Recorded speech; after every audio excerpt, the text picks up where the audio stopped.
Everyone, this is Sakina और कैसे बच्चा पार्टी आप सभी लोग। तो बच्चा पार्टी आज की इस वीडियो में हम लोग बात करने वाले क्लास 10 वालों सभी स्टूडेंट्स के बारे में जो इस साल क्लास 10 में आए हैं 2023-2024 बोर्ड्स के लिए। अब बच्चों का सबसे मेनली डाउट होता है कि दीदी एक साइंस सब्जेक्ट ऐसा है जिसको हम कैसे पढ़ें, क्योंकि बहुत सारों की डिफिकल्टी फिजिक्स में होती है, कुछ को केमिस्ट्री नहीं समझ में आती, किसी को कंपाउंड नेम्स नहीं याद होते।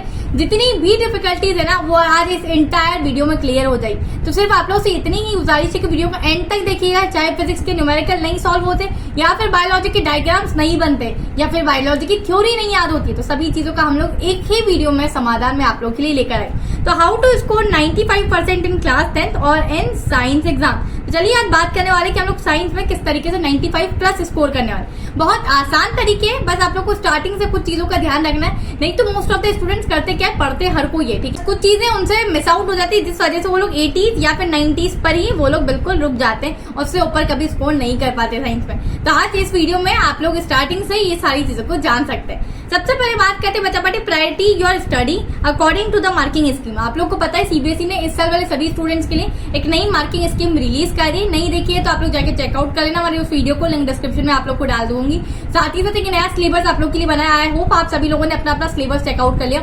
नहीं किया हो तो जो आप लोग की इस बार वाली जो एनसीईआरटी आ रही है उसको एक बार जाके देख लेना। नहीं तो अगर आप लोग के पास ओल्ड एनसीईआरटी टेक्स्ट बुक है तो कोई दिक्कत नहीं, वो भी चल जाएगी। बट आप लोग को क्या करना पड़ेगा, जो आप लोग के रिलेटेड टॉपिक्स उसको आप लोग को टिक मार्क करना पड़े। वो सभी रिलेटेड टॉपिक्स की वीडियो मैंने डाल रखी है, चाहे आप लोग का मैथ्स हो, सोशल साइंस, तो उसकी लिंक मैं आप लोग को आई बटन में मतलब डलवा दूंगी या फिर डिस्क्रिप्शन में उसकी प्लेलिस्ट की लिंक ही डलवा दूंगी। तो सारी आप लोग को रिलेटेड सिलेबस की वीडियो मिल जाएगी। तो प्रायोरिटी आपकी क्या है, जो मार्किंग स्कीम ज्यादा है उस सब्जेक्ट को बहुत अच्छे तरीके से पढ़ना है। जो सब्जेक्ट का जो चैप्टर पर्टिकुलर, जैसे मान लेते केमिस्ट्री में कार्बन कंपाउंड की बात करूं, तो अगर ये ज्यादा नंबर में आ रहा है तो हम लोग को इस चैप्टर पर ज्यादा ध्यान देना है, ठीक है। तो मार्किंग स्कीम से आप लोग को बिल्कुल क्लियर आउट हो जाएगा।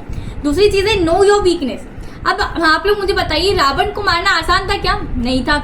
रावण के पास तो हमारा बिल्कुल अमर होने का वरदान था, फिर भी राम जी ने रावण को मारा। कैसे मारा? उनकी वीकनेस जान के कि उसकी कोई ना कोई तो ऐसी वीकनेस होगी जिसके कारण मैं रावण को मार सकता हूँ, और वो वीकनेस क्या थी? उनकी नाभि, ठीक है। इसी तरीके से तुम्हें अपनी वीकनेस को पहचानना है कि जब बात आती है साइंस की, तो साइंस में ऐसी कौन सी चीजें जो तुमसे नहीं बनती? फिजिक्स के न्यूमेरिकल्स, केमिस्ट्री के कंपाउंड नेम, या फिर बायोलॉजी की थ्योरी। क्या पहले अपने आप से पूछने की कोशिश करो कि आप लोग की वीकनेस क्या है। वो वीकनेस जब तुम्हें पता चल जाए उसके ऊपर वर्क करना चालू कर दो। मान लेते हैं अगर तुम्हारी वीकनेस फिजिक्स है, मैंने तीनों बच्चों के लिए बता दिया कि आप लोग को क्या करना है। अगर तुम्हारी वीकनेस फिजिक्स है तो फिजिक्स में तुम लोग को नहीं समझ में आता है तो क्या करोगे? सबसे पहली चीज, ठीक है, किसी भी वन शॉट लेक्चर को हम लोगों ने देख लिया है या फिर आप लोगों ने चैप्टर को स्कूल में समझाए, कोचिंग्स में समझाए या मेरी वन शॉट से समझाए तो ठीक है, इट्स वेरी ओके। आप लोग को सबसे पहले उसके फॉर्मूलाज याद कर, ठीक है। जितने भी फिजिक्स के फॉर्मूला, जैसे अगर कोई मैंने एक पर्टिकुलर चैप्टर पढ़ा लाइट में कितने फॉर्मूलाज, उन फॉर्मूलाज को आप लोग को याद करा है, ठीक है। जितने भी हमारे जो केसेस होते हैं मैग्निफिकेशन का अलग अलग, वो सारी चीजों को याद करा। देन जितनी थ्योरम्स होती है इनको सॉल्व करके देखना। जितनी बार तुम थ्योरम्स को लिख कर देखोगे ना, इतनी अच्छे तरीके से तुम लोग को लर्न होती चली जाएगी। फिजिक्स में अगर तुम्हें अच्छा परफॉर्म करना है, दो इंपॉर्टेंट चीजें, पहली फॉर्मूला, दूसरी हमारी थ्योरम। अगर ये सारी चीज आती है तो आप लोग बहुत अच्छे तरीके से न्यूमेरिकल्स को सॉल्व कर सकते हैं। नहीं तो न्यूमेरिकल्स में वही हमें दिक्कत है कि हमेशा बोर्ड्स में न्यूमेरिकल्स इतने टफ आते हैं कि हमसे कभी सॉल्व भी नहीं होते। उसके लिए मैं तुम लोग को बोलूंगी यार पीवाईक्यूज में न्यूमेरिकल सॉल्व कर लो, क्योंकि यार बोर्ड्स के जितने भी न्यूमेरिकल्स है ना वो प्रीवियस ईयर क्वेश्चंस में से ही आते हैं। आज तक का रिकॉर्ड है, सीबीएसई ने कोई ऐसा न्यूमेरिकल नहीं फंसा है जो पीवाईक्यूज में ना हो, ठीक है। आप चेकआउट करेंगे तो आप लोग देखेंगे यार रिसेंट सभी पेपर्स के न्यूमेरिकल्स पीवाईक्यूज से ही लिए गए थे। जैसे अगर 2000 इसकी बात करें 22 का जो बोर्ड्स एग्जाम हुआ था, ठीक है, तो इसका न्यूमेरिकल मान लीजिए 2016 से लिया होगा, 2015 से लिया होगा। तो इस तरीके से आप लोग बहुत अच्छे तरीके से न्यूमेरिकल्स पीवाईक्यूज में सॉल्व कर सकते हैं। एक अच्छी पीवाईक्यू कोई भी बुक खरीद लीजिए, मैं आप लोग को रिकमेंड कर देती हूँ कि ओसवाल गुरुकुल की तरफ से ये आती है लास्ट 10 ईयर्स की पीवाईक्यूज की बुक। यार ये मुझे मिलनी क्यों अच्छी लगती है, क्योंकि यार इसमें ना एक ऐसी बुक है, सीरियसली एक ही ऐसी बुक है जिसमें सारे सब्जेक्ट की पीवाईक्यूज कवर कर रखे हैं इन लोगों ने। तो एक बुक लेके तुम्हारा पूरा काम हो जाता है, क्या तुम्हें हर एक अलग सब्जेक्ट की इंडिविजुअल बुक परचेस नहीं करनी पड़ती। फिर दूसरी मोस्ट इंपॉर्टेंट अच्छी बात क्या है कि इन्होंने 10 साल तक की पीवाईक्यूज मेंशन कर रखे। ऐसा नहीं कि सिर्फ आगे की 5 साल तक की कर रखी है और 5 साल के लिए हमें वापस से कहीं भटकना पड़े। 10 ईयर्स की पीवाईक्यूज करोगे तो ऑलरेडी तुम्हारा फिजिक्स बहुत स्ट्रॉन्ग तगड़ा हो जाएगा। दूसरी मोस्ट इंपॉर्टेंट चीज आती है डायग्राम। जैसे लाइट वाले चैप्टर में बात करो तो डायग्राम बहुत इंपॉर्टेंट है। जैसे सभी केसेस होते हैं ना, मैंने ऑब्जेक्टिव एट फोकस, फिर बियॉन्ड सी, तो उसमें डायग्राम्स आप लोग को अच्छे से बनाने आते थे। जितनी नीट एंड क्लीन आप लोग डायग्राम्स बनाएंगे इतनी अच्छी तरीके से सारी चीजें आप लोग की हो जाएगी। डायग्राम्स के सबसे ज्यादा मार्क्स होते हैं, हाई स्कोरिंग होते हैं डायग्राम। प्रैक्टिस करो तो आप लोग से डायग्राम्स अच्छे से बनने लग जाएगी, ठीक है। देन साथ ही साथ बात करते हैं यहाँ पर बच्चा बढ़ती केमिस्ट्री की। देखो यहाँ पर मैंने मेंशन करा है कि लाइट के डायग्राम्स काफी इंपॉर्टेंट है और लाइट चैप्टर फिजिक्स का काफी इंपॉर्टेंट है। तो सबसे अच्छा लाइट चैप्टर करना है। दूसरी मोस्ट इंपोर्टेंट बात आती है केमिस्ट्री की। तो केमिस्ट्री में मैं आप लोग को बता देती हूँ बच्चा बाटी कि आप लोग को शॉर्ट नोट्स बना लेना। कौन कौन से शॉर्ट नोट्स, जितने भी हमारे केमिकल रिएक्शन होती है उसका शॉर्ट नोट्स, और साथ ही साथ जितने हमारे कंपाउंड्स नेम होते हैं उनके शॉर्ट नोट्स बना लेना, ठीक है।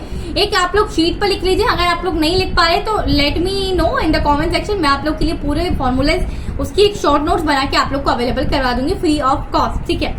साथ ही साथ यार जितने भी आप लोग शॉर्ट नोट्स में लिखे, जितनी रिएक्शन हो गई, ठीक है, जितने भी आप लोग कंपाउंड नेम्स हो गए, उन सबको प्रैक्टिस करते रहिए। एक बार रात को सोने से पहले जरूर पढ़ के सोइए, जिससे कि आप लोग की लॉन्ग टर्म मेमोरी में वो फिक्स होते चले जाएंगे। तीसरी मोस्ट इंपोर्टेंट चीज है केमिकल नेम्स और रिएक्शन को लर्न कीजिए। अब कैसे लर्न करना है, बोल बोल के लर्न करेंगे तो आप भूल जाएंगे। तो उससे अच्छा है कि एक पेन कॉपी उठाओ, लिख लिख के लर्न करने की प्रैक्टिस करो। तो उससे क्या है, आप बोर्ड तक बिल्कुल भी चीजों को नहीं भूलेंगे। इनफैक्ट यार बाद तक आप लोग को सारी चीजें याद रहेगी। नेक्स्ट इंपॉर्टेंट चीज बात करती हूँ बायोलॉजी की। तो बायोलॉजी में अगर बात करें तो सबसे बड़ा खेल बायोलॉजी में थ्योरी से ज्यादा डायग्राम्स का।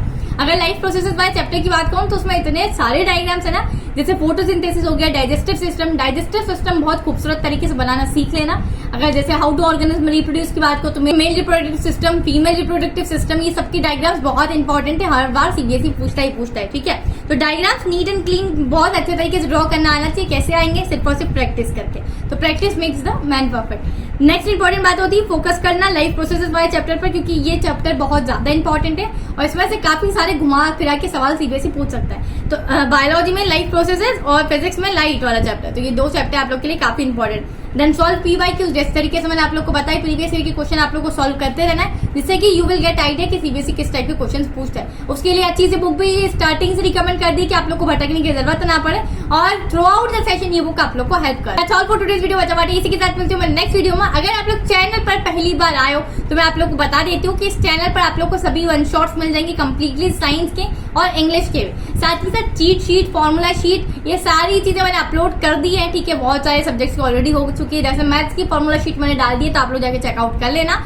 उसकी लिंक डिस्क्रिप्शन में या फिर एंड स्क्रीन पर लगवा दूंगी उसकी वीडियो की लिंक, ठीक है। साथ ही साथ बच्चा बाटी इसी तरीके से पूरा यूजफुल कंटेंट आप लोग क्लास 10 का फिर इसी चैनल पर मिल जाओ। और if you want something more तो let me know in the comment section, I will provide you soon.